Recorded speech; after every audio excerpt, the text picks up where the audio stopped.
గౌరవ మంత్రి లోకేష్ గారు మాట్లాడతారు. స్పీకర్గా ఎన్నికైన అయ్యన్న పాత్రుడు గారికి నా హృదయపూర్వక శుభాకాంక్షలు. అయ్యన్న పాత్రుడు గారు అంటే అందరి పాత్రుడు, ఎప్పుడూ ప్రజల గురించే ఆలోచించే వ్యక్తి. అధికారంలో ఉన్న ప్రతిపక్షంలో ఉన్న ప్రజల సమస్యలు ఎట్లా పరిష్కరించాలని ఆలోచించే వ్యక్తి అయ్యన్న పాత్రుడు గారు. అయ్యన్న పాత్రుడు గారు అంటే ఒక పోరాటం, ఒక పౌరుషం. ఇప్పుడే అన్న పవనన్న అన్నట్టు క్షణికావేశం కూడా ఉండేది, ఇప్పుడు ఇంకా అవకాశం లేకుండా పోయింది. 1983లో విశ్వవిఖ్యాత నడసార్వభౌమ స్వర్గీయ నందమూరి తారక రామారావు గారు ఆనాడు తెలుగుదేశం పార్టీని స్థాపించినప్పుడు 25 సంవత్సరాల వయసులో మీరు ఆనాడు పోటీ చేశారు, ఎమ్మెల్యే అయ్యారు. ఆనాడు భారతదేశంలోనే సెకండ్ యంగెస్ట్ ఎమ్మెల్యేగా అయ్యన్న పాత్రుడు గారు నిలబడ్డారు. 25 సంవత్సరాల వయసులో మీరు మంత్రిగా కూడా అయ్యారు. 7 సార్లు శాసనసభ్యుడిగా, ఒకసారి ఎంపీగా కూడా మీరు ఉన్నారు. 7 సార్లు ఒకే నియోజకవర్గం, నర్సీపట్నం నియోజకవర్గం ఏ అదృష్టం చేసుకుందో నాకు తెలియదు, కానీ 7 సార్లు కూడా నర్సీపట్నం నియోజకవర్గం ఎమ్మెల్యేగా మీరు నిలబడ్డారు. 16 సంవత్సరాలు మీరు మంత్రిగా చేశారు. చూస్తే టెక్నికల్ ఎడ్యుకేషన్ కానీ 3 సార్లు R&D, forest, environment, science and technology, Panchayati Raj గ్రామీణాభివృద్ధి శాఖ మంత్రిగా కూడా మీరు చేశారు. ఈ హౌస్లో ఎవరికి పక్కన ఒక అదృష్టం నాకు దక్కింది, మీ తర్వాత పంచాయతీరాజ్ గ్రామీణాభివృద్ధి శాఖ మంత్రి ఏదో అవకాశం నాకు దక్కింది. ఆనాడు మీరు ప్రారంభించిన పనులని పూర్తి చేసే అవకాశం నాకు ఇచ్చారు. మీ నాయకత్వంలో 25,000 కిలోమీటర్లు సీసీ రోడ్ వేసాం, ప్రహరీ గోడలు కట్టాం, పంచాయతీ భవనాలు కట్టాం, గ్రామాలు కూడా ఆనాడు యుద్ధ ప్రాతిపదికంగా తాగునీటి పథకాలు కూడా కలిసి ఏర్పాటు చేశారు. అంతేకాకుండా నాకు ఎప్పుడు సలహాలు కావాలన్నా సూచనలు కావాలని మీకు ఫోన్ చేసేవాడిని, మిమ్మల్ని అడిగి తెలుసుకునేవాడిని. ఆనాడు పంచాయతీరాజ్ గ్రామీణాభివృద్ధి శాఖ మంత్రిగా నేను ఇన్ని పనులు చేయగలనంటే దాని వెనకాల మీరున్నారని ప్రజలందరూ కూడా తెలియజేస్తున్నాను.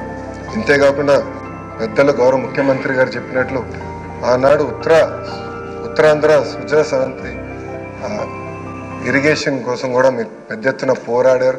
నాకు బాగా గుర్తు, తెలుగుదేశం పార్టీ విశాఖపట్నంలో మహానాడు ఏర్పాటు చేసుకుంటే ఎట్టి పరిస్థితుల్లో అనౌన్స్ చేయాలి అని పట్టుబట్టారు. ఆనాడు కూడా గౌరవ ముఖ్యమంత్రి గారు కూడా అనౌన్స్ చేశారు.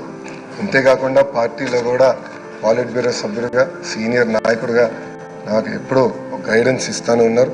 ఒకే పార్టీ, ఒకే జెండా, ప్రజలే ఎజెండాగా మీరు ముందరికెళ్ళిన వ్యక్తి. గత 5 సంవత్సరాలు మీరు కూడా ప్రభుత్వం చేతిలో ఒక బాధితులు. 23 కేసులు మీ పైన కూడా, బంపర్ ఆఫర్ మీ పైన కూడా పెట్టారు. మీ పైన కూడా నిర్భయ కేసు పెడతాం కానీ అని చేస్తాం, చాలా బాధాకరం. ఆనాడు కావాలని ఇల్లు ఇల్లీగల్గా ఉందని కోర్టు కూల్చొద్దు అని చెప్పినా కూడా అతి ఉత్సాహంతో అధికారుల్ని, పోలీస్ సోదరులను పంపించి మీ ఇల్లు పైన కూడా దాడి చేశారు, కుటుంబం పైన దాడి చేశారు. మీ భార్య కానీ 2 అబ్బాయిలు కూడా బాధితులై ప్రభుత్వం చేతుల్లో. ఆనాడు నేను నర్సీపట్నంకు వెళ్ళాను, కుటుంబాన్ని కలిసినప్పుడు వాళ్ళని ఒకటే అడిగాను, ఇక్కడికి మీరు ఎందుకు వచ్చారు, మీ అవసరం రాష్ట్రానికి ఉంది, ఏం పర్వాలేదు, అయ్యన్న పాత్రుడు గారు పోరాడతారు, ఎక్కడికి వెళ్ళరు, మీరు వెళ్ళి అందరు కార్యకర్తల్ని కాపాడండి అని తల్లి కూడా నాకు చెప్పడం జరిగింది. నేను అది ఎప్పుడూ మరవలేను. రాజకీయాలు చూసి పెరిగిన వ్యక్తి. ఒకప్పుడు శాసనసభ జరుగుతుందంటే రాత్రి 2-3 వరకు కూడా జరిగేది. ముఖ్యమంత్రి గారు, ప్రతిపక్ష నేత హోరాహోరీగా చర్చలు చేశారు. యువకులుగా మేమందరం చూసేవాళ్ళం. ఉందాతనంగా సభ జరిగేది. ఎవరైనా స్పీడ్గా మాట్లాడినా 2వ రోజు సభకొచ్చి కొంచెం స్పీడ్గా మాట్లాడడం, క్షమించండి అని కూడా కోరిన రోజులు అందరం చూసాం. కానీ గత 5 సంవత్సరాలు అయినా లేకుండా పోయినాయి.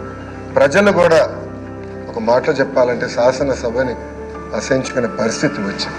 ఇది చాలా చాలా బాధాకరం. ఇక్కడ చాలామంది మొదటిసారి శాసనసభ్యులు ఉన్నారు.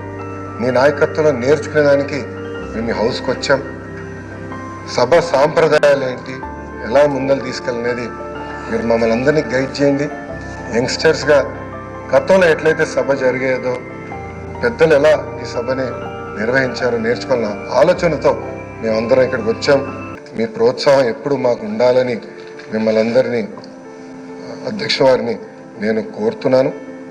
అంతేకాకుండా మాకు నాయకత్వం అందించండి, లీడర్షిప్ ఇవ్వండి. హౌస్ని మేమందరం మీరు చెప్పిన మాట మీద నిలబడతాం. గౌరవ ముఖ్యమంత్రి గారు మన మంత్రులు కలిసినప్పుడు మాకు చెప్పారు, ప్రతిపక్ష హోదా లేకపోయినా, ప్రతిపక్ష ఇక్కడ ఈరోజు హౌస్కి రాకపోయినా మనమే ప్రతిపక్షం అనుకోవాలి. ప్రజల తరపున నిలబడాలి, ప్రజల తరపున పోరాడాలి, ప్రజల సమస్యలు తెలుసుకోవాలి, ప్రజలు కావాల్సిన చట్టాలు మనం తీసుకురావాలని చాలా స్పష్టంగా చెప్పారు. దానికి మీ సహకారం చాలా చాలా అవసరం అని మిమ్మల్ని నేను కోరుతున్నాను. అయ్యనాథ్ పాత్రుడు గారిపైన ఎన్ని కేసులు పెట్టినా, ఎన్ని రకాలుగా హింసించినా ఆయన ఒకే మాట చెప్పేవారు, నేను తగ్గేదే లేదనేవారు. అహర్నిశలు పోరాడేవారు. గన్నవరం సభలో కూడా మీరు ఆనాడు వచ్చి మాట్లాడితే కూడా మరుసటి రోజు మీ పైన కేసు పెట్టి నాన్ బెయిలబుల్ వారెంట్ కూడా ఇష్యూ చేస్తాం చూసాం. కానీ అయ్యన్న పాత్రుడు ఎప్పుడు తగ్గలేదు, ఎప్పుడు పోరాడుతూ ఉన్నారు. ఆ స్ఫూర్తిని మేము అందరం కూడా హౌస్కి తీసుకెళ్తాం. మీ దగ్గర నుంచి మేము చాలా నేర్చుకోవాల్సిన అవసరం ఉంది.